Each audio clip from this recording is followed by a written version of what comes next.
এমন করে যেমন কোরআন দিয়ে দিতে পেরেছে, বাইবেল করেন তাদের তাদের বর্ণনা এমন করে পাবেন না যেমন কোরআন দিয়েছে।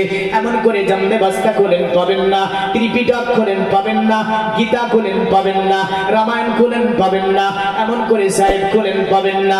কিন্তু আমার আল কোরআনে 114টা সূরার মধ্যে একটা সূরার নামকরণ করা হচ্ছে সূরাতুল কামার। জোরে বলেন সুবহানাল্লাহ। চাঁদের নামে একটা সূরার নামকরণ করলো আমার আল্লাহ। এই সূরাটা হচ্ছে সূরাতুল কামার। কামারুন মানে হচ্ছে চাঁদ, কারণ আল্লাহ বলছে চাঁদের বর্ণনা দিয়েছি আমি আল্লাহ, তারকানাথ বর্ণনা দিয়েছি আমি আল্লাহ, 12টি কক্ষপথের বর্ণনা দিয়েছি আমি আল্লাহ। এমন করে আমি আল্লাহ জান্নাত জাহান্নাম থেকে নিয়ে 7 তবক আসমানের উপরের বর্ণনা দিয়েছি আমি আল্লাহ, তার উপরের বর্ণনা দিয়েছি আমি আল্লাহ। এমন করে প্রথম আসমান, দ্বিতীয় আসমান, তৃতীয় আসমান, চতুর্থ, পঞ্চম, ষষ্ঠম, সপ্তম আসমানের বর্ণনা দিয়েছি আমি আল্লাহ। আল কোরআনের মধ্যে শুধু তাই নয়, আমার আল্লাহ বিশ্ববাসীকে বলে দেয়, এ বিশ্ববাসী, তারপরে দুনিয়ার বর্ণনা দিয়েছি আমি আল্লাহ কোরআনে। তারপরে পরে জমিনকে আমি আল্লাহ 7টা তবকাতে ভাগ করে দিয়েছি। আর জমিনের নিচে আমি আল্লাহ সুন্দর করে একটা প্লেটকে বসিয়েছি, যার নাম হচ্ছে আপনার কি তাহাতাস সারা। একটা পাথরের মুক্তিকা প্লেট রয়েছে, বদলেন আমার আল্লাহ বলছে আমি তাহাতাস সারার বর্ণনা আল কোরআনে দিয়েছি। তাহাতাস সারার নিচে কি আছে আল কোরআন বলে দিয়েছে, তার নিচে কি আছে আল কোরআন বর্ণনা দিয়েছে। এক কথায় সমস্ত সৃষ্টির বর্ণনা আমার আল্লাহ পাক আল কোরআনে দিয়ে দিয়েছে। জোরে বলেন সুবহানাল্লাহ। আপনার আজ থেকে আপনার এই সূরা চাঁদকে নিয়ে গবেষণা হয় কতদিন থেকে যদি বলতে যান, আদম নবী থেকে নিয়ে আপনার আজ পর্যন্ত গবেষণা চলছে বিজ্ঞানীদের। তবে সর্বপ্রথম বিজ্ঞানীদের মধ্যে যিনি সর্বপ্রথম চাঁদে যেতে পেরেছিলেন, তারিখটা ছিল 1969 খ্রিস্টাব্দে 20 জুলাই আপনার 10:56 চাঁদের মাটিতে যিনি পা রেখেছিলেন, এই বিজ্ঞানীর নাম ছিল নীল আর্মস্ট্রং। পৃথিবী থেকে তিনি যখন চাঁদের মাটিতে গেলেন, চাঁদের মাটিতে পা রাখার পরে চাঁদকে নিয়ে তিনি গবেষণা করে। তিনি চাঁদে দেখে কোনো আপনার কি নাই, চাঁদের মাটিতে যেন আপনার কোনো উর্বরতার জায়গা নাই, মানে সেখানে কোনো আবাদ করা যাবে না। এমন করে তিনি চাঁদকে নিয়ে গবেষণা করেন। চাঁদে দেখেন যেন কোনো অক্সিজেন নাই। নীল আর্মস্ট্রং তিনি বলে, পৃথিবীর জমিন থেকে আমি চাঁদে সর্বপ্রথম আমি পা রেখেছি, তবে চাঁদে উর্বরতার জায়গা নাই কেন? তিনি গবেষণা করে পেয়েছিলেন চাঁদে কেন অক্সিজেন নাই পেয়েছিলেন।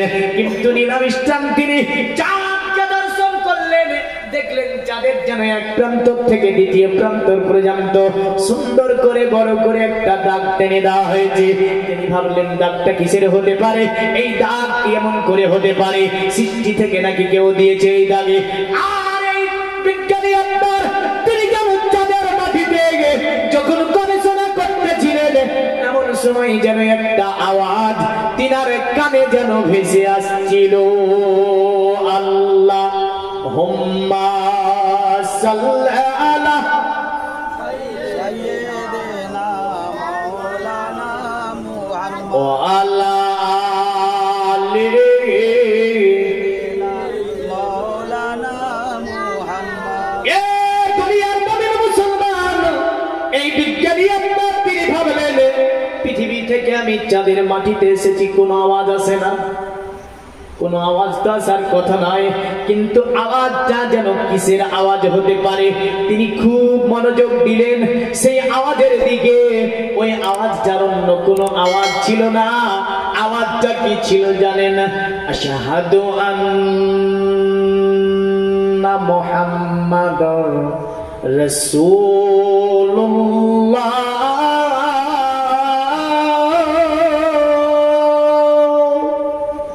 সুবহানাল্লাহ বলবেন। তিনি লক্ষ্য দিচ্ছেন আওয়াজটা আসছে যেন এমনই একটা মধুর আওয়াজ। তিনি শুনলেন, শোনার পরে ভাবলেন দুনিয়ার জমিনে তিনি নেমে আসলেন। তাকে আপনার বিজ্ঞানের দলেরা আপনার ঘিরে ধরেছিল, বিজ্ঞানের দলেরা ঘিরে ধরলো। ঘিরে দেওয়ার পরে তারা বলল, কি ব্যাপার, তুমি চাঁদের মাটিতে সর্বপ্রথম গেলে, অতএব চাঁদে কি দেখে আসলে? একটা সেমিনার বসিয়ে দিল তাদের, মানে গবেষণা করে তারা চাঁদকে নিয়ে কথাবার্তা তারা মুখ থেকে শুনবে। চাঁদে তা দেখেছে তা নিয়ে তারা গবেষণা করবে। পৃথিবীর মুমিন মুসলমান, তারা আপনার এক জায়গায় বসার পরে তাকে জিজ্ঞাসা করলো, বলো তুমি চাঁদে যা দেখলে সেগুলো বর্ণনা দাও। তিনি বলেছিল, এই পৃথিবীর বিজ্ঞানীরা, আমি চাঁদের মাটিতে যাবার পরে আমি যা দেখেছি তার মধ্যে তাজ্জব করা একটা বিষয় আমার কাছে রয়েছে। তাকে বললো, বলো এমন তাজ্জব করা তোমার কাছে কি বিষয় রয়েছে? তিনি বললেন, পৃথিবীর মানব তোমরা শুনে রেখে দাও, আমি চাঁদের মাটিতে যে বড় করে একটা দাগ দেখে এসেছি, আমি এটা বুঝতে পারি না কে মেরেছে দাগ, কিসের কারণে এই দাগটা হয়েছে। তারা আপনার বিভিন্ন বিজ্ঞানের কিতাব খুললো, বিভিন্ন জ্যোতিষী মনীষীর কিতাব খুললো, কিন্তু চাঁদের বর্ণনায় এটা আপনার এই গবেষণা ক্লিয়ার করে কেউ দিতে পারলো না। এক এক এক এক করে যত ধর্মীয় গ্রন্থ সবগুলো খুললো, কিন্তু এই বর্ণনা কেউ দিতে সক্ষম হলো না। শেষ পর্যন্ত মুসলমানদের কিতাব আল কোরআনের কাছে আসতে বাধ্য হয়েছিল। জোরে বলবেন না? আর একটু জোরে বলুন সুবহানাল্লাহ। তার কাছে আসতে বাধ্য মুসলমানদের, সব মুসলমানদের। আর ঘুরে মুসলমানকে আবার মারে, সব মুসলমান। পৃথিবীর মানচিত্র আঁকালোকে সেদিন একটা জায়গায় আমাকে জিজ্ঞাসা করছে, কোরআন পড়ে কি বিজ্ঞান হওয়া যায়? বলতে চাচ্ছে মাদ্রাসায় পড়ে বিজ্ঞান হয় না। তোকে আমি বললাম, বলো তো পৃথিবীর মানচিত্র সর্বপ্রথম কে আঁকিয়েছিল, নামটা বলো। আর বলতে পারে না। আমি বললাম, বলো সর্বপ্রথম এই যে ইংলিশ ভাষার উৎপত্তি কি থেকে বলে? ল্যাটিন থেকে। ল্যাটিনের উৎপত্তি কি থেকে বলো? আর বলতে পারে না। আমি বলেছিলাম, শোনো, পৃথিবীর জামিনের সমস্ত জ্ঞানের কিতাব, সমস্ত জ্ঞানের মূল কিতাব যেটা, সেটার নাম হচ্ছে আল কোরআন। জোরে বলেন সুবহানাল্লাহ। এই যে সমীকরণ জ্যামিতিক থেকে নিয়ে, দর্শন থেকে নিয়ে, ফাসাহাত বালাগাত থেকে নিয়ে, উসুল থেকে নিয়ে সমস্ত কিছু আল কোরআনের মধ্যেই রয়েছে। আর তৈরি করেছে যারা, তারা হচ্ছে মুসলমান। কারা? তারা কি? মুসলমান। কিন্তু আজকে মুসলমানকে তো বোঝা দেওয়া যাবে না। পৃথিবীর সর্বপ্রথম মানচিত্র আঁকলেন যিনি, বাড়ি হচ্ছে তার, আর নাম হচ্ছে মোহাম্মদ আল হাসান। জোরে বলেন সুবহানাল্লাহ। বিশ্ববাসীকে সর্বপ্রথম মানচিত্রের আপনার এই যে কায়দাটা শিখিয়েছিলেন তিনি। পৃথিবী জাবেবাসীকে সর্বপ্রথম সমীকরণ দিলেন যিনি, তিনার নাম হচ্ছে মোহাম্মদ আল জাবির। জ্যামিতিক থেকে নিয়ে সমীকরণ, এমন করে আপনার এই যে অঙ্কের কায়দাগুলি দেখতে পায়, তিনার নাম হচ্ছে মোহাম্মদ আল জাবির। জোরে বলবেন না সুবহানাল্লাহ। কিন্তু আমাদের ছেলেরা জানে মাল জাবরা। কি জানে? কি নাম জানে? এল জেবরা। এল জেবরা কোনো নামই না, ডিকশনারি খুলে দেখবেন এল জেবরাটা নামই নয়। হ্যাঁ, তিনাকে জেনে দেখবে। হ্যাঁ, সবই তো মুসলমান করেছে, জেনে ফেলবে তো কি করা যাবে? বলে এটা কাজ কর। বলে কি করতে হবে? নামটাকে একটু ঘুরিয়ে দে। কি বল? বলে মোহাম্মদ আল জাবিরকে জেবরা করে। যেই পড়ুক না কেন, কেউ জাতের বুঝতে পারবে না, কিন্তু মোহাম্মদ আল জাবির লিখে রাখলে তো যেই পড়বে বুঝে নেবে আমাদের মুসলমান, এ তো মুসলমান, বুঝে নেবে। তো উল্টিয়ে দিয়েছে নামগুলো, বুঝলেন? তো সমস্ত কিছু পেয়েছে কোথায়? বলেন কোথায়? সমস্ত কিছু পেয়েছে আল কোরআন। এবার আমি আসি, তারা গবেষণা করতেছিল আল কোরআনের প্রথম আপনার পৃষ্ঠা থেকে তারা এক এক করে দেখতে লাগলো। সূরাতুল কামারে যখন চলে গেল, আমার আল্লাহ বলছে, শুনে রেখে দাও, আমি আল্লাহ পাক চাঁদকে দ্বিখণ্ডিত বানিয়ে দিয়েছি। বলে কি কারণে বানানো হয়েছে? বলে আমার নবী ইশারা মেরেছে দুনিয়া থেকে, আর আমি আল্লাহ চাঁদকে দ্বিখণ্ডিত বানিয়েছি। জোরে বলেন। কে ইশারা মেরেছিল? কারণ আজ থেকে 1500 বছর আগে মোহাম্মদকে তারা বলল, আব্দুল্লাহ ছেলে মোহাম্মদ, তুমি যে নবী, তার প্রমাণ কি আছে তোমার কাছে? আমার নবী বলেছিল, শোনো, অতএব তোমরা প্রমাণটা কি নেবে বলো। তারা বলল, মোহাম্মদ, আমরা যা চাইবো তোমরা কি, তুমি কি দিতে পারবে? আল্লাহ নবী বলল, হ্যাঁ দিতে পারবো। বলো তোমরা কি চাইবে? আল্লাহ নবীকে তারা অনেকগুলি প্রমাণ চেয়েছিল। কখনো বলল, মোহাম্মদ, তুমি যদি নবী হও তাহলে ওই যে পাথরটাকে যদি তুমি পানি দিয়ে ভাসাতে পারো তোমাকে নবী মেনে নেব। আল্লাহর নবী আমার ইশারা করলো, পাথর ভেসে এসে গেল। তারা বলল মুহাম্মদ একটা বড় জাদুকর, কারণ পাথরের উপর মুহাম্মদ জাদু করেছে। নবীজিকে বলল মুহাম্মদ তুমি যদি গাছকে এক জায়গা থেকে দ্বিতীয় জায়গায় নিয়ে যেতে পারো তোমাকে নবী মেনে নেব। আল্লাহর নবী বলল মানবি তো? বলে হ্যাঁ মানবো। নবীজি ইশারা মানলো, চাঁদ আপনার গাছ এক জায়গা ছেড়ে দ্বিতীয় জায়গায় চলে গেল। তারা বলল মুহাম্মদ জাদু করেছে গাছের উপরে। তারা বলল মুহাম্মদ কেমন একটা কাজ দেব, কারণ দুনিয়াতে পাথরে জাদু চলতে পারে, গাছের উপর জাদু চলতে পারে, কিন্তু মুহাম্মদ আসমানের চাঁদে জাদু চালাতে পারবে না, কারণ তাদের এটা জানা যে আসমানের চাঁদে জাদু করা যায় না। জাদু আপনার অত দূর যেতে সক্ষম হবে না, জাদুর শক্তি মন্ত্রের শক্তি অত নাই যে একদম আসমানের চাঁদে যাবার পরে জাদু করবে।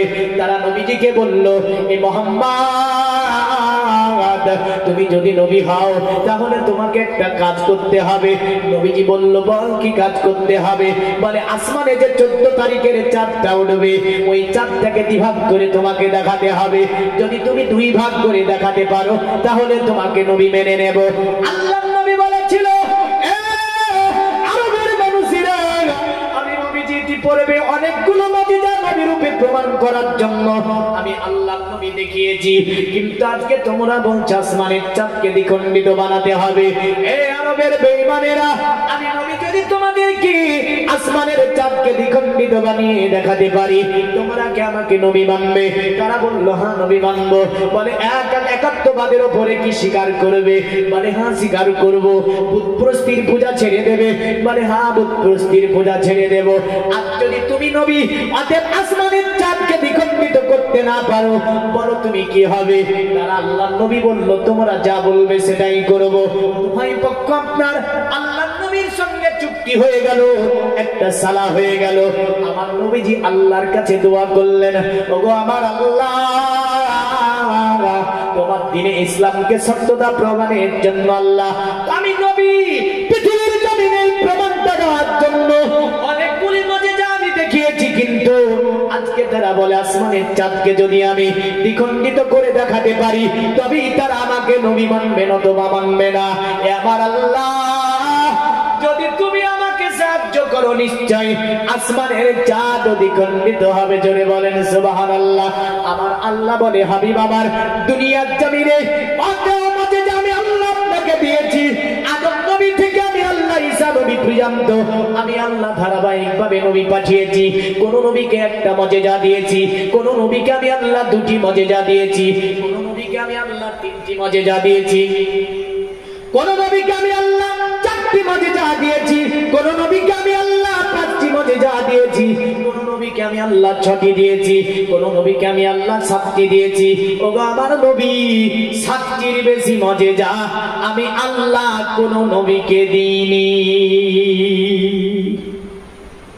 যত নবী এসেছে 7টির বেশি মুজিজা আল্লাহ কাউকে দেয়নি, কিন্তু মুহাম্মদ সাল্লাল্লাহু আলাইহি ওয়াসাল্লামের মুজিজা পা থেকে নিয়ে মাথা পর্যন্ত পুরোটাই হচ্ছে মুজিজা আর মুজিজা। জোরে বলবেন আর একটু জোরে বলেন।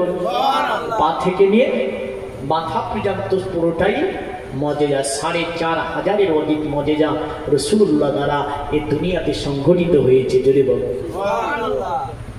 তো তারা বলল মুহাম্মদ আসমানের চাঁদ দ্বিখণ্ডিত করতে পারবে না, কারণ কোনো মনীষী জ্যোতিষী কোনো জ্ঞানী গুণী বিজ্ঞানীরা আজ পর্যন্ত চাঁদকে দ্বিখণ্ডিত বানাতে পারেনি। আরবের কথা, আর মুহাম্মদ পারে। যাক দেখবো। রাত্রি নেমে আসলো। কি নেমে আসলো? রাত্রি। চাঁদটা কত তারিখে ছিল? 14 তারিখ। নবীজি দোয়া করলেন চাঁদের দিকে। নবীজি আপনার নূরানি চেহারাখানাকে বাড়িয়ে দিলেন। আর আমার নবীর চেহারা দেখলেন 14 তারিখের চাঁদ লজ্জা করত। জোরে বললেন আল্লাহ নবীর চাঁদের দিকে তাকিয়ে আল্লাহ নবী আমার হাতটাকে বাড়িয়ে দিলেন। হাতটাকে বাড়িয়ে দিয়ে নবীজি শাহাদাত উঙ্গলিটাকে খাড়া করেছেন, এইভাবে দাঁত মারছেন চাঁদকে। আমার আল্লাহর ইশারা চাঁদ দ্বিখণ্ডিত হয়ে 2 দিকে চলে গেল। দুনিয়ার জমিনে আমার আল্লাহ বলে হাবিব এত বড় মজেজা কোন নবী দ্বারা হয়নি, আপনি দ্বারা হয়েছে। যেহেতু আমি আল্লাহ এটা শুধু আরবে সীমাবদ্ধ রাখবো না, পৃথিবীর সব কান্ট্রি থেকে এই চাঁদ দ্বিখণ্ডিত করার ঘটনাকে আমি আল্লাহ পাক দেখিয়ে দেব। আরো জোরে বলা যাবে না? আরে আকাশে তারা জ্বলছে সারা, তোমার ইশারা চাঁদে পারা পারা। জোরে বলি, কারণ নবীজি ইশারা মারল আর চাঁদ ফেটে গেল। আরে আকাশে তারা জ্বলছে সারা, তোমার ইশারা চাঁদে পারা পারা। গারে হীরা কোরআনে পারা, প্রতিটি সূরা তোমারই তরে। জমিন আসমান তোমারই তরে, হলো দো জাহান তোমারই তরে। তেগে মধ্যে জান তোমারই তরে, ও নবী মহান তোমারই তরে। আরে চাইছি দোয়া বইছে হাওয়া, সাফা মারোয়া আসা যাওয়া। জোরে বলি, আর একটু জোরে বলতে হবে সুবহানাল্লাহ। কারণ সাফা মারোয়া যারা গিয়েছে তাদের জিজ্ঞাসা করবেন 7টা চক্কর লাগাতে হয় কটা? আরে চাইছি দোয়া বইছে হাওয়া, সাফা মারোয়া আসা যাওয়া। আরে চাইছি দোয়া বইছে হাওয়া, সাফা মারোয়া আসা যাওয়া। জান্নাত পাওয়া আরো মেওয়া, এসব হাওয়া তোমারই তরে। জমিন আসমান তোমারই তরে, হলো দো জাহান তোমারই তরে। দেখে মধ্যে জান তোমারই তরে, ও নবী মহান তোমারই তরে।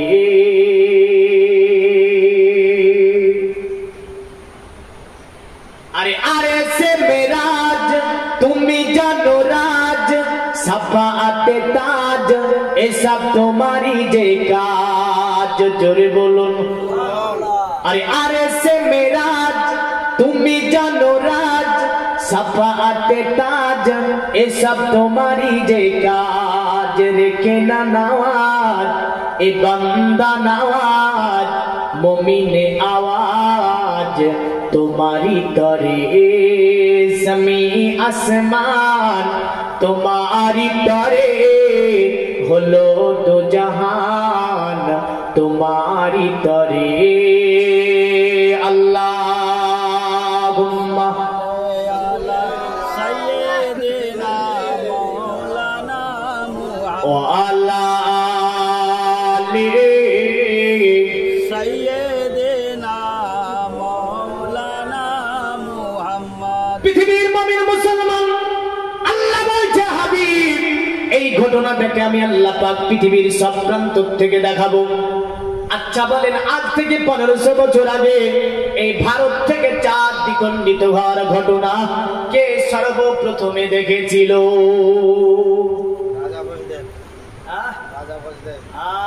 রাজা গুজরাট। কোথায় লেখা আছে? সনাতন ধর্মের কিতাব ভবিষ্য পুরাণের মধ্যে আছে। হ্যাঁ, ভারতের সর্বপ্রথম মুসলিম ছিল রাজা গুজরাট। হ্যাঁ, কারণটা হচ্ছে আসমানের চাঁদকে দ্বিখণ্ডিত করেছেন আরবে রাসূলুল্লাহ। ভারতের বাদশা রাজা ভোজরাজ তিনি মহলের উপরে আপনার বসেছিলেন। আচ্ছা, ওই দিন ভারতের তারিখটা কত হবে? 13। আরবের তারিখ যদি 14 হয়, ভারতের তারিখ হবে 13। কত হবে? 13। দুনিয়ার মুমিন মুসলমান, আরবের সঙ্গে ভারতের 2.5 ঘন্টা ডিফারেন্স মোটামুটি রয়েছে। এখন এখনো হয়তো ওখানকার মানুষ এক্ষুনি হয়তো আপনার মাগরিবের নামাজ পড়লো বা হয়তো মাগরিব পড়ে বেরালো। আমাদের সঙ্গে 2.5 ঘন্টা ডিফারেন্স রয়েছে, জোরে বলেন সুবহানাল্লাহ। আমাদের দিকে কিছু যুবক বলছে আরবের সাথে করবো ঈদ, বলে না? কি বলে? হাই প্রশ্ন করে, আমাকে তো করেছে, বলে বলি স্যার চাঁদ একটা, কিন্তু ঈদ কেন দিনে দিনে হয়? কেন কি করতে হবে? তাহলে আরব যেদিন করে সেদিন করবো, তাহলে শুধু ঈদ করলে তো হবে না, আর গুলো তো আরবের যে সাবি করা দরকার আছে। হ্যাঁ, শুধু ঈদটা কেন করবে? করতে হলে সবগুলাই করতে হবে না? হবে না। আচ্ছা, আরবের সাথে যদি কেউ কোনো ব্যক্তি নামাজ পড়ে, নামাজ হবে? আপনি বলবেন কেন হবে না? হ্যাঁ, আমি বলবো হবে না। বলে কেন? আচ্ছা, আরব যখন আসরের নামাজ পড়বে তখন আপনাকে কোন নামাজ পড়তে হবে? এখানে মাগরিবের পড়তে হবে। আরব পড়বে আসরের, আর আপনি পড়বেন মাগরিবের। তাহলে বলেন, আপনি যদি আরবের সঙ্গে আসরের পড়তে যান, মাগরিবের সময় জামাত করে আসরের নামাজ হবে? হ্যাঁ, আরব যখন মাগরিব পড়বে তখন তো আপনি এশা পার হয়ে যাবে আপনার, ওই টাইমে মাগরিব হবে? হবে না। আরব যখন ফজরের জামাত করবে তখন যদি বলি আমরাও জামাত করব ফজরের আরবের সাথে, তাহলে আরবের সাথে জামাত করে জামাত হবে? হবে না। আরব যখন সেহরি খাবে তখন যদি আমরা সেহরি খাই, রোজা হবে? হ্যাঁ, আমাদের দিকে বেলা তো হবে কটা? 8টা-9টা বেজে যাবে। 8টা-9টা বেজে গেলে তো সেহরি খাওয়া হবে না। আরব যখন ইফতার করবে তখন তো আমরা তারাবি পড়বো। হ্যাঁ, তাহলে তারাবির সময় ইফতারির তো সময় না, তো ইফতারি চলে গিয়েছে আপনার। বুঝা গেল? আরবের সঙ্গে সমস্ত ইবাদত মিলিয়ে করার প্রয়োজন নাই। চাঁদ সূরজ একটা, কিন্তু এখনো এমন জায়গা আছে যেখানে সূরজ উঠলো, কি হলো? আমাদের এখানে ডুবলো আর ওখানে উঠলো। এমনও জায়গা আছে যেখানে রাত্রি ভোর রাত্রি হলো। পৃথিবীর বিভিন্ন কান্ট্রি একটি সূরজ, একটি চাঁদ, এক এক সময় এক এক রকম টাইমে এক একটা জায়গাতে আমার আল্লাহ দেখা উদিত করে থাকেন, আর ওই দিক থেকেই সময় নির্ধারণ করা হয়। জোরে বলেন সুবহানাল্লাহ। নামাজের জন্য সময় নির্ধারণ করেছে কে? আল্লাহ। কোরআনে আছে আসসালাতু আলাল মুমিনিন, অতএব মুমিনদের জন্য আমি আল্লাহ পাক নামাজ দিয়েছি যে, আর এই নামাজ আমি আল্লাহ এই মুমিনদের জন্য কি করেছি? নির্দিষ্ট টাইমে ফরজ করেছি। জোরে বলেন সুবহানাল্লাহ। আমার আল্লাহ বলছে নির্দিষ্ট সময় আমি আল্লাহ মুমিনদের উপরে নামাজকে ফরজ করেছি। এই নির্দিষ্ট সময়কে পার করে মুমিন যদি নামাজ পড়তে যায় তাহলে নামাজ আমি আল্লাহ কবুল করব না, নাকি করবে? এখন যদি কোনো বান্দা বলে ফজরে আমি চালা পাই না, আমি এখন এশার রাতে ফজরের নামাজটাকে পড়ে নিয়ে বিছানায় শুবো, বলেন তো ওই ফজরের নামাজ এখনো হবে? হবে? আপনি যদি বলেন আল্লাহ তো চালা পাই না, একটু পড়ে নি, ফজরের নামাজটা পড়ে নিয়ে ঘুমিয়ে যায়, হবে? হ্যাঁ, হবে না। আমার আল্লাহ বলছে বান্দা নামাজের জন্য নির্দিষ্ট সময় দিয়েছি আমি আল্লাহ, ওই সময় তোমার নামাজ পড়তে হবে। তো পৃথিবীর জমিনে হিন্দুস্তানের জামিনে রাত্রি অন্ধকারের মধ্যে রাজা ভোজরাজ বসে আছে কোথায়? মহলের ওপরে। হঠাৎ করে যেন দেখছে আসমানের চাঁদটা দুই ভাগে ভাগ হয়ে দুই দিকে আপনার চলে যাচ্ছে। রাজা ভোজরাজ বড় জ্ঞানী বাদশা ছিল, বড় সাধক ছিলেন, তিনি বিভিন্ন কিতাবের পণ্ডিত ছিলেন। রাজাটা কোথাকার রাজা ছিল জানেন? এই রাজা ছিল যুক্ত প্রদেশের। জোরে বলেন সুবহানাল্লাহ। যুক্ত প্রদেশের বর্তমান নাম হচ্ছে উত্তর প্রদেশ, যেটা যোগীর রাজ্য আপনার। এই যোগীর রাজ্যে সর্বপ্রথম ইসলামের কলেমা পড়েছিল যে বাদশাহ, তার নাম ছিল রাজা ভোজরাজ। আর এই যোগী বলছে এখন বিভিন্ন ভাবে মুসলমানের উপর অত্যাচারমূলক কথা, অত্যাচারমূলক আইন এনেছে আপনার উত্তর প্রদেশে। এর নাম ব্রিটিশ শাসিত কালে এই জায়গাটার নাম ছিল যুক্ত প্রদেশ। এই যুক্ত প্রদেশ উত্তর প্রদেশের মধ্যে বালিয়া বলে একটা জেলা আছে, এই জেলার বাদশা ছিল আপনার বাদশা ভোজরাজ। এই বাদশা ভোজরাজ রাত্রিতে চাঁদ ভাগ দেখার পরে ফেটে গিয়েছে দেখতে পেয়ে, দুটি খণ্ড দেখতে পেয়ে রাজা আপনার মহল থেকে নেমে এসে বলছে, আমি রাজা তোদেরকে বেতন দিয়েছি, আমি রাজা তোদেরকে ঘরে রেখেছি, এমন করে তোদেরকে যথেষ্ট আমি টাকা দিই, আমি আজকে তোদেরকে একটা তাবির করতে বলবো। তারা বলল, মহান বাদশাহ আপনি বলুন এমন কি তাবির করতে হবে? রাজা বলল, শুনে রেখে দে, আসমানের ওপরে যে চাঁদটা জ্বলছে 14 তারিখের চাঁদ, এই চাঁদটাকে আমি রাজা নিজ চোখে দেখেছি, যেন চাঁদটা ফেটে দুই দিকে চলে গিয়েছে। আমি এটা বুঝতে পারিনি পৃথিবী থেকে চাঁদ আমাদের আসমানের চাঁদ কি করে ভাঙতে পারে, আসমানের চাঁদ কি করে ভাঙতে পারে, এটা এমন কি দেখলাম আমি রাজা। বলে, বাদশা আপনি ভুল দেখেননি তো? বলে, না আমি ভুল দেখিনি, আমি ডাইরেক্ট দেখেছি আসমানের চাঁদ দ্বিখণ্ডিত হতে। তারা বলল, ঠিক আছে আমরা গণনা করি, আমরা একটু গণনা করে দেখি। তারা আপনার গণনা শুরু করলো, বিভিন্ন ভাবে তারা গণনা করে বললো, এই মহান বাদশা গণনা থেকে আমরা যেটা বুঝতে পারছি, সম্বল নামে শহরে এমন একটা মানবের আবির্ভাব ঘটেছে, যিনি আসার পরে দিন ইসলামকে প্রমাণ করতে গিয়ে তিনি একটি ধর্মকে প্রচার করছে, ওই ধর্মকে প্রমাণ করতে গিয়ে তিনি আজকে আসমানের চাঁদকে দ্বিখণ্ডিত বানিয়েছে। কি প্রমাণ করতে গিয়ে? আল্লাহর দ্বীন, আল্লাহর একাত্মবাদ, লা ইলাহা, যদি বলেন লা ইলাহা ইল্লাল্লাহ, আমরা বলি লা ইলাহা ইল্লাল্লাহ। আল্লাহ বলে, নাট বল কিছুই নাই রে তোর মুখে, বলে না গো? অনেকে বলে না? হ্যাঁ, আপনাদের এদিকে মানুষ, হুগলির মানুষ ঠিক বলে, আর মুর্শিদাবাদে প্রচুর ভুল বলে, বুঝলেন? হ্যাঁ, আরো কি বলে? আলহামদুলিল্লাহ। কি বলে? আলহামদুলিল্লাহ, কিচ্ছু নেই। সুবহানাল্লাহ, সুবহানাল্লাহ ভ বলে কোনো শব্দ নাই, শব্দটা হচ্ছে সুবহানাল্লাহ। আলহামদুলিল্লাহ, কি বলবেন?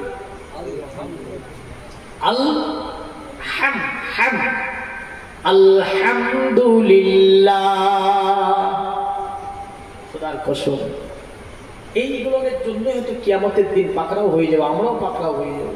বল, 2-3 ঘন্টা ধরে যে ওয়াজ করেছিলি, কি বুঝিয়েছিস মানুষকে? এরা তো আলহামদুলিল্লাহ পড়েছে, হ্যাঁ, আর তুই তো একদম শুনিয়েছিস আগার কথা, গোড়া দেখেছিস। হ্যাঁ, তাই এগুলো একটু বলে দিয়ে যাচ্ছি। আর কলেমা পড়ার সময় কি বলবেন?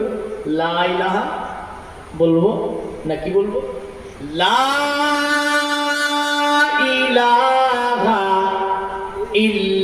ইল্লাল্লাহ, লা ইলাহা, জিকির একটু, ইল্লাল্লাহ, লা ইলাহা ইল্লাল্লাহ, লা ইলাহা ইল্লাল্লাহ, লা ইলাহা। এ দুনিয়ার মুমিন মুসলমান, আমরা অনেক বলি নবীর দিওয়ানা, কিন্তু আমরা কলেমা পড়তে জানি না, ঠিক না? বল, অনেক আছে না? নাই, আমরা বলি নবীর দিওয়ানা, আমরা কলেমা পড়তে জানি না। বলি আমরা নবীর দিওয়ানা, নামাজ পড়তে যাব না। আমরা নবীর দিওয়ানা, অতএব কোরআন পড়া শিখবো না। আমরা নবীর দিওয়ানা, হারাম খাওয়া বন্ধ হবে না। আমরা নবীর দিওয়ানা, সুদ খাওয়া বন্ধ করবো না। আমরা নবীর দিওয়ানা, যৌতুক নেওয়া ছাড়বো না। আমরা নবীর দিওয়ানা, একে অপরের মাল হরণ করা বন্ধ করবো না। আমরা নবীর দিওয়ানা, অন্যকে গালি দেওয়া বন্ধ হবে না। এরা নবীর দিওয়ানা হবে? এরা কিন্তু নবীর দিওয়ানা হবে না। যারা বলে আমরা নবীর দিওয়ানা, কলেমা জিকির আমরা ছাড়বো না, জোরে বলেন সুবহানাল্লাহ। যারা বলে আমরা নবীর দিওয়ানা, কলেমার জিকির ছাড়বো না। যারা বলে আমরা নবীর দিওয়ানা, কোরআন পড়া বন্ধ করবো না।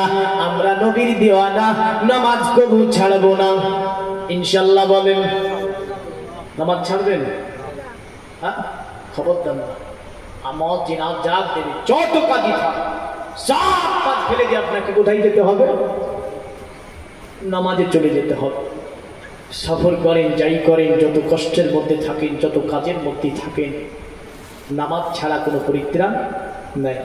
তাহলে যারা বলবে আমরা নবীর দিওয়ানা, নামাজ কবু ছাড়বো না, আমরা নবীর দিওয়ানা, রমজানের রোজা আমরা কবু বন্ধ ছাড়বো না, আমরা নবীর দিওয়ানা, অন্যের মাল হরণ করবো না, আমরা নবীর দিওয়ানা, অন্যকে গালি দেব না, আমরা নবীর দিওয়ানা, হারামের ধারে যাব না, আমরা নবীর দিওয়ানা, চুরির মাল খাবো না, আমরা নবীর দিওয়ানা, যৌতুকের টাকা নেব না। জোরে বলা যাবে না? আরো জোরে বলুন ইনশাআল্লাহ, জোরে বলুন ইনশাআল্লাহ। তো নবীর দিওয়ানা যারা কলেমা জিকির কখনো ছাড়বে না। আপনার তিনি বলেছিলেন আপনার জ্যোতিষীরা এ মহান বাদশা শুনে রেখে দিন, সম্বল বলে একটা জায়গাতে এমন একজন ব্যক্তি এসেছে, সেখানকার মানুষ তাকে ঘিরে ধরেছে, তুমি যদি অতীব নবী হও, বা তুমি যদি দূত হও, বা তুমি যদি দুনিয়া থেকে আসমানের চাঁদকে দ্বিখণ্ডিত বানাতে পারো, আমরা তোমার দিনকে মেনে নেব, আমরা তোমার ধর্মকে মেনে নেব। এ বাদশা, এই কারণে আজকে রাত্রিতে ওই ব্যক্তিটা আসমানের চাঁদকে দ্বিখণ্ডিত বানিয়েছে। মহান বাদশা বললে যদি তাই হয় তাহলে আমি ওই ব্যক্তির কাছে মানুষ পাঠাবো, ঘটনাটা সত্য নাকি মিথ্যা দেখবো। কারণ তিনি যুক্তপ্রদেশ মানে উত্তর প্রদেশ থেকে তিনি কয়জনকে ফিট করেছিলেন? 6 জন ব্যক্তিকে। এখন যদি আপনাকে বলি ওই সময় কি আরবের সঙ্গে ভারতের কোনো যাতায়াত ছিল? এখনকার ছেলেরা হয়তো মনে করবে না, অনেকে বলে দেবে না যাতায়াত ছিল না। এই মর্মে আপনাকে একটা কিতাব পড়তে হবে। আপনার একটা গদ্য লেখা আছে, তাতে গদ্যটার লেখক হচ্ছে আপনার আব্দুল্লাহ বিন মুকাফফা। তিনি আপনার একটা গদ্য রচনা করেছেন, যে গদ্যের নাম হচ্ছে সাকাফাতুল হিন্দিয়া। মানে আরবের সঙ্গে হিন্দুস্তানের প্রাচীনকালে ব্যবসা ছিল কি ছিল না, আরবের সঙ্গে লেনদেন ছিল কি ছিল না, তার মধ্যে লিখেছে হ্যাঁ প্রাচীনকাল থেকে আরবের সঙ্গে একটা আপনার লেনদেন ছিল। জলপথে তারা যাতায়াত করত। আর আমরা অনেক কবিতার মধ্যে প্রাচীন কবিতা রাসূলুল্লাহ সাল্লাল্লাহু আলাইহি ওয়াসাল্লাম আসবার পূর্বের কবিতার মধ্যে দেখেছি, তাতে আপনার শব্দগুলো আছে অতএব সুইফুল হিন্দ, মানে এটা হচ্ছে হিন্দুস্তানের তলোয়ার, মানে তারা তলোয়ারকে নিয়ে কবিতা আবৃত্তি করেছে। আর কি নিয়ে যেত তারা? ভারত থেকে নিয়ে যেত লাউদ্বীপ, লাউদ্বীপ মানে তারা ভারত থেকে নিয়ে যেত কি জানেন? তারা যেন মিষ্টি কাঠ নিয়ে যেত ভারত থেকে, সুগন্ধিময় কাঠ ভারত থেকে নিয়ে যেত তারা, যেগুলোকে চন্দন বলতে পারেন, বা চন্দনের অন্য কোনো কাঠও সেটা হতে পারে, যেটা আরবের মানুষেরা ভারত থেকে নিয়ে যেত। আপনার ভারত কোথায়? আরবে। এমন করে তারা মিষ্টি জাতীয় দ্রব্য, চিনি বা অন্য কিছু হতে পারে, সেটা আরব থেকে তারা আসতো, আসার পরে হিন্দুস্তান থেকে ক্রয় করে নিয়ে যেত তারা। এমন করে যদি আপনি বলেন সুইফুল হিন্দ, মানে তারা আপনার লোহা জাতীয়, লোহা দিয়ে আরবের আপনার মানুষেরা তলোয়ার তৈরি করত, তোধার বিশিষ্ট তলোয়ার। এই তলোয়ার গুলো আরবের প্রাচীন মানুষেরা এইগুলোকে বড় ভালোবাসতো, তাই তারা ব্যবসা করতে এসে এখান থেকে তলোয়ার কিনে নিয়ে যে আরবে বিক্রি করতো। আর তারা বলতো সুইফুল হিন্দ, এইটা হিন্দুস্তানের তলোয়ার, তোমরা কি নেবে? ওই তলোয়ারের নাম তারা রাখলো সুইফুল হিন্দ, মানে এটা হিন্দুস্তানের তলোয়ার। এত চাহিদা ছিল আরবে এই তলোয়ারটার, বুঝলেন? যে তারা আরবে আপনার সুইফুল হিন্দ যদি পেয়ে যেত, সঙ্গে সঙ্গে ক্রয় করে নিত। আর ওই সময়তে বাদশা বলল সবদেরকে আমি 6 জন দূতকে পাঠাবে এখান থেকে সম্বল নামে গ্রামে। আচ্ছা বলেন তো, সম্বল শহরটা হচ্ছে আপনার একটা এমন শহর, একদিকে আছে আপনার ভূমধ্য সাগর, অন্যদিকে আছে পারস্য সাগর, একদিকে আছে ভারত মহাসাগর, ভূমধ্য সাগর। এমন করে আপনার এই সাগরগুলো ঘিরে আছে যে দ্বীপটাকে, ওই দ্বীপে আপনার ওই দ্বীপের নাম সংস্কৃতি ভাষাতে বলেছে সম্বল, মানে সংরক্ষিত একটা এলাকা। কি এলাকা? একটা সংরক্ষিত এলাকা।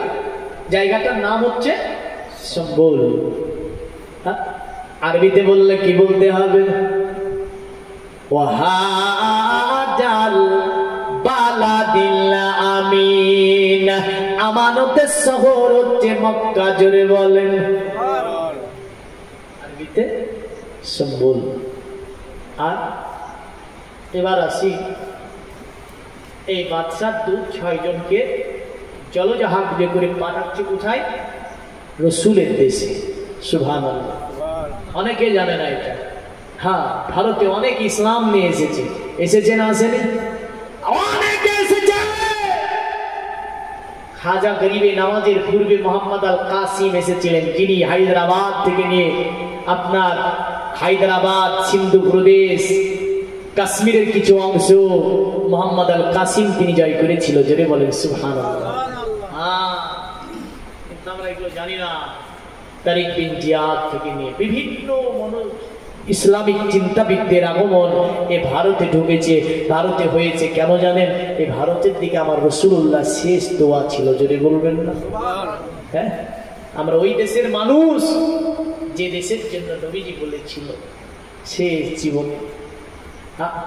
নবী বললেন, আল্লাহ আমি রাসূল দুনিয়াতে মক্কাতে এলাম, মক্কা থেকে মদিনাতে হিজরত করলাম। আল্লাহ বিভিন্ন দেশে আমার দূতকে পাঠালাম, বিভিন্ন দেশে আমি নবীজি নিজে গিয়ে কলেমা প্রচার করেছি, চিঠি লিখে পাঠিয়েছি। আল্লাহ কিন্তু আমার জীবনে একটা দেশ, যে দেশটার নাম হচ্ছে হিন্দুস্তানের সরজমিন। এ আমার আল্লাহ, আমি রাসূলুল্লাহ ওই দেশে কোনো দূতকে পাঠাতে পারি না। আমি নবীজি ওই দেশে আমি যেতে পারি না। আমি আল্লাহ নবী ওই দেশের জন্য আপনার কাছে আমি রাসূলুল্লাহ দোয়া করে দিলাম। আমার জীবনে একটি নজর আমি ওই দিকে দিয়ে গেলাম। আমার আল্লাহ পাক রাসূলুল্লাহ দোয়াকে কবুল করেছিল। এই বলে ভারতে বড় বড় মনীষী, বড় বড় আল্লাহওয়ালা, বড় বড় সাধক জ্ঞানী গুণীদের আগমন এই ভারতে ঘটেছে। জোরে বলেন সুবহানাল্লাহ। এমন একটা দেশ হিন্দুস্তানের সরজমিন। আর যেখানকার মুসলিম আমরা, যে মুসলমানদেরকে যদি দেখতে যান, পৃথিবী গবেষণা করে বলেছে, শুনে রেখে দাও, আরব বলো বা তেমন করে আরব বলো, পাকিস্তান বলো, হায়দ্রাবাদ আরব বলো, পাকিস্তান বলো, অতএব এমন করে লেবানন, জর্ডান, তিউনিসিয়া বলো, এমন করে পৃথিবীর জমিনে ইরাক, ইরান, এমন করে চীন, যত জায়গাগুলি আছে সমস্ত জায়গাগুলি মুসলমানদেরকে গবেষণা করে করে তারা হয়রান। কিন্তু তারা একটা দেশের মুসলমান, যে দেশের মুসলমানের উপর টার্গেট করে আছে, যে দেশটার নাম হচ্ছে হিন্দুস্তানের সরজমিন। কারণ এই হিন্দুস্তানের সরজমিনের মুসলমানরা এমন মুসলমান বললেন, যেখানে একই মঞ্চে একই জায়গাতে আপনার লাখো লাখো মানুষ বসেছিল। আরে একজন ব্যক্তি এসে আপনার এক মঞ্চে 70,000কে কলেমা পড়ে ইসলাম ধর্ম গ্রহণ করিয়ে দিয়েছিল। ওই দেশের নামই হচ্ছে হিন্দুস্তানের জমিন। জোরে বলেন সুবহানাল্লাহ। তার উপরে তীরের আক্রমণ করলো, লাগলো না। তার উপরে বললাম চালানো, লাগলো না। তার উপরে আপনার জাদু করলো, হলো না। চতুর্দিক থেকে আক্রমণ করে হয়নি। তাহলে ব্যক্তিটা কে ছিল? ইনি আর অন্য কেউ ছিল না গো, ইনি ছিল খাজা গরিবে নামাজ মঈনুল হক মঈনুদ্দিন চিশতি আজমেরি সঞ্জীরি রাহমাতুল্লাহ আলাইহি। পৃথিবীবাসী বলল, এই ব্যক্তিটা কি নিয়ে যুদ্ধ করেছিল? তার কাছে কোনো অ্যাটম বম ছিল না, কোনো হাতে পরমাণু ছিল না, এমন করে তিল বন্ধম খজ্জর তলোয়ার কিছুই ছিল না। কি দিয়ে যুদ্ধ করলো ইনি? বলল, শুনে রেখে দাও, খাজা গরিবে নামাজ মুসলমানদের ভারতের একটা বড় নেতা। ইনি দুনিয়াতে কোনো জিনিস নিয়ে যুদ্ধ করেনি গো, ইনি এমন একটা জিনিস নিয়ে যুদ্ধ করেছে যার কাছে অ্যাটম বম ফেলোয়ার হয়ে যায়, পরমাণু ফেলোয়ার হয়ে যায়, যার কাছে পৃথিবীর সব শক্তি ফেলোয়ার হয়ে যায়। বলে ওটার নাম কি? বলে ওটার নাম হচ্ছে ঈমান। ওটার নাম ঈমান। অতএব খাজা ঈমান নিয়ে যুদ্ধ করেছে। তাহলে ঈমান নিয়ে যুদ্ধ করেছে তো কি করতে হবে? তাহলে মুসলমানদের ঈমান গুলো নষ্ট করতে হবে। কি করতে হবে? হ্যাঁ, মুসলমানদের ঈমান গুলো নষ্ট করে দিতে হবে। যদি মুসলমানদের ঈমান গুলোকে নষ্ট করে দেওয়া যায়, তাহলে নিশ্চয় এরা ধ্বংসের মুখে চলে যাবে। আর যদি এদের ঈমানকে নষ্ট করার পূর্বে এদের সঙ্গে যুদ্ধ করা যায়, জয়লাভ করা যাবে যাবে যাবে। এমন একটা জামানা, এমন একটা যুগ, এমন একটা সময় এসেছে, আমাদের মধ্যে হারাম হালাল দেখা দেখি আর নাই। না আছে গো বাবা? আছে? হারাম হালাল জড়িয়ে পাল্টে আমাদের মধ্যে চলছে। আর ঘুরে ফিরে বলছি, মৌলবীরা দোয়া করে না, মৌলবীদের দোয়া হয় না। আরে মৌলবীকেও খাওয়াচ্ছে হারাম, ঠিক না? মৌলবীরা তো খাবে পারিবারিক, তো কি খাবে? হারাম হালাল যা খাবে ও খাবো। তো দোয়া কবুল হবে হবে না? একটুখানি নবীজি বললেন তোমরা দুটি জিনিসের আমাকে গ্যারান্টি দাও, আমি তোমাদেরকে জান্নাতের গ্যারান্টি দেব। জোরে বলেন। যেমন করে আপনার বলেছিল তুমি আমাদেরকে রক্ত দাও, আমি তোমাদের স্বাধীনতা দেব। কার কথা? নেতাজি বলেছিল তুমি আমাকে রক্ত দাও, আমি তোমাদেরকে স্বাধীনতা দেব। আর আমার নবীজি আজ থেকে 1500 বছর আগে বলেছেন তুমি আমাকে দুটি জিনিসের গ্যারান্টি দাও, আমি তোমাদেরকে কি দেব? জান্নাতের গ্যারান্টি দেব। জোরে বলেন সুবহানাল্লাহ। সাহাবারা বললেন ইয়া রাসূলুল্লাহ দুটি জিনিস কি একটুখানি আপনি আমাদেরকে বলবেন? নবী বললেন এক হচ্ছে জবানের গ্যারান্টি দাও, তোমরা জবানে মিথ্যা বলবে না, হারাম খাবে না, জবানের হেফাজত করবে, এই গ্যারান্টিটা তোমরা দাও। আর একটা গ্যারান্টি তোমরা লজ্জাস্থানের গ্যারান্টি দাও, যদি তোমাদের লজ্জাস্থানগুলোকে হেফাজত করতে পারো, এই দুটি জিনিসের যদি তোমরা গ্যারান্টি আমাকে দিতে পারো, আমি নবী তোমাদেরকে জান্নাতের গ্যারান্টি দিতে পারবো। যদি বলা যাবে না? তো নবী বললেন দুটি জিনিসের গ্যারান্টি দেয়, এক হচ্ছে জবান, এক হচ্ছে কি? লজ্জাস্থান। এই মর্মে পবিত্র কোরআন সূরা মুমিন আল্লাহ বলেছে। সূরা মুমিনের মধ্যে আল্লাহ রাব্বুল আলামিন তিনি বলছেন যে ওই সমস্ত ব্যক্তি তারা সফলকামী হবে। কোন ব্যক্তিরা? যে ব্যক্তিরা কি করবে? আল্লাযীনা হুম ফী সালাতিহিম খাশিউন। আল্লাহ বললেন যারা নামাজের মধ্যে নম্রতা ভদ্রতা রাখবে, নামাজের মধ্যে মনোযোগী হবে, নামাজের মধ্যে আন্তরিকতা রাখবে। অতঃপর আমার আল্লাহ বললেন আল্লাযীনা আনিল লাগবি মুরিদুন। আর যারা অনর্থক কথাবার্তার দিকে কর্ণপাত করবে না। জোরে বলেন সুবহানাল্লাহ। মানে জবানের হেফাজত করবে, কানেরও হেফাজত করবে, অনর্থক কথাবার্তা বলবে না। অতঃপর আমার আল্লাহ বলল অতঃপর যারা কি করবে? অতঃপর যারা যথাযথ আপনার যাকাত আদা করবে। অতঃপর আমার আল্লাহ বলেছে আল্লাযীনা লিফুরুজিহিম হাফিজুন। আর যারা নিজের লজ্জাস্থানগুলোকে আপনার হেফাজত করবে, আমি আল্লাহ বললাম তারা জান্নাতি হবে, তাদেরকে আমি আল্লাহ পাক জান্নাত দান করে দেব। আল্লাহুম্মা সাল্লি আলা সাইয়্যিদিনা মাওলানা মুহাম্মদ ওয়া আলা আলিহি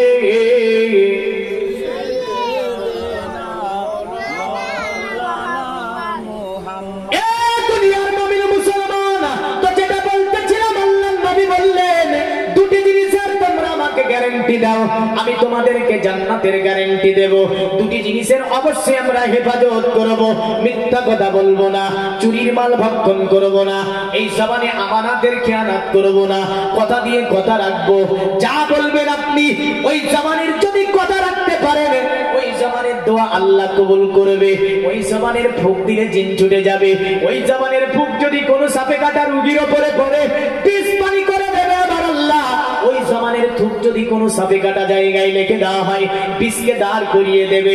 যে জবানে হারাম খাবে না, জবান দ্বারা মিথ্যা কথা বলবে না, জবানের হেফাজত করবে। আল্লাহ নবী এই কারণে বারবার বলেছেন তোমাদের জবানগুলোকে হেফাজত করবে। আসি এবার আসল জায়গাতে। পাঠিয়ে দিল আপনার জলপথে তারা চলতে লাগলো।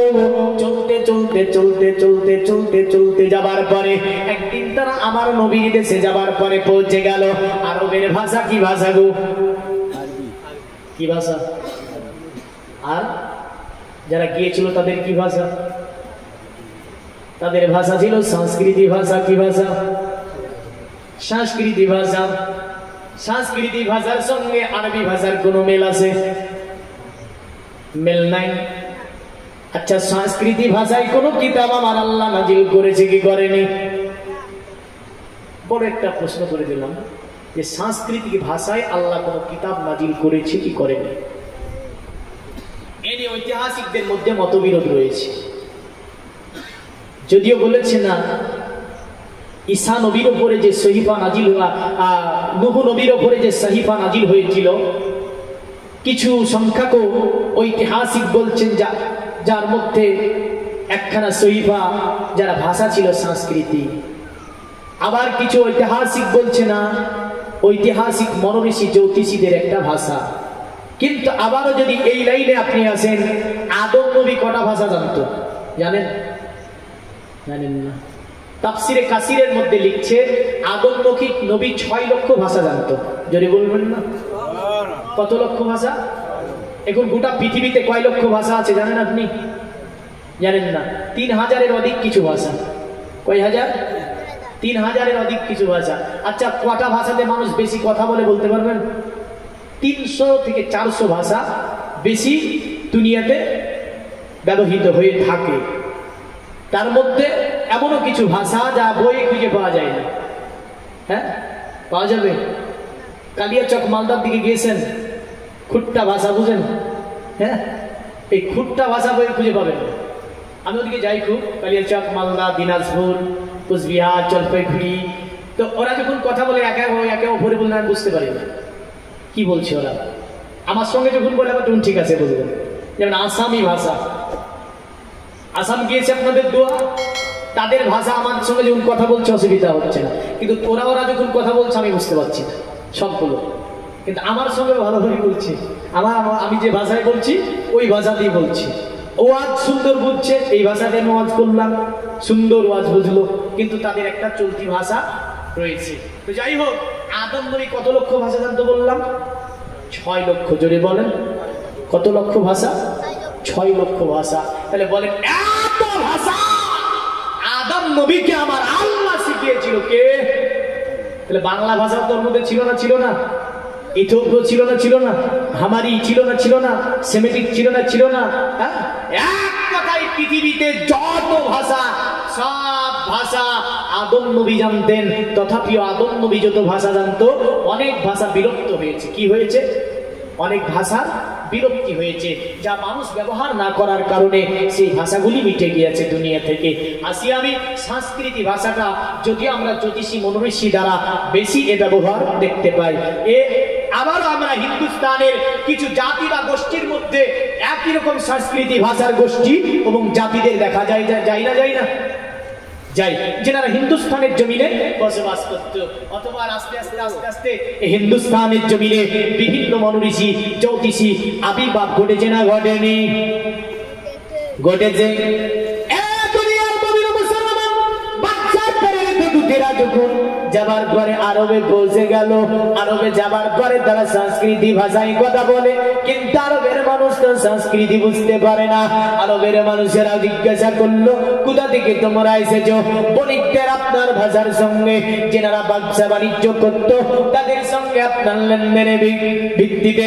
যদিও আরবের কিছু মানুষ ছিল যারা ভারতীয় হিন্দুস্তানি অনেক ভাষা আপনার বুঝতে পারতো, ব্যবসা সূত্রে তারা আসতো, আর এরাও ব্যবসা সূত্রে আরবে যেত, এরাও কিন্তু আরবের কিছু ভাষা বুঝতে পারত।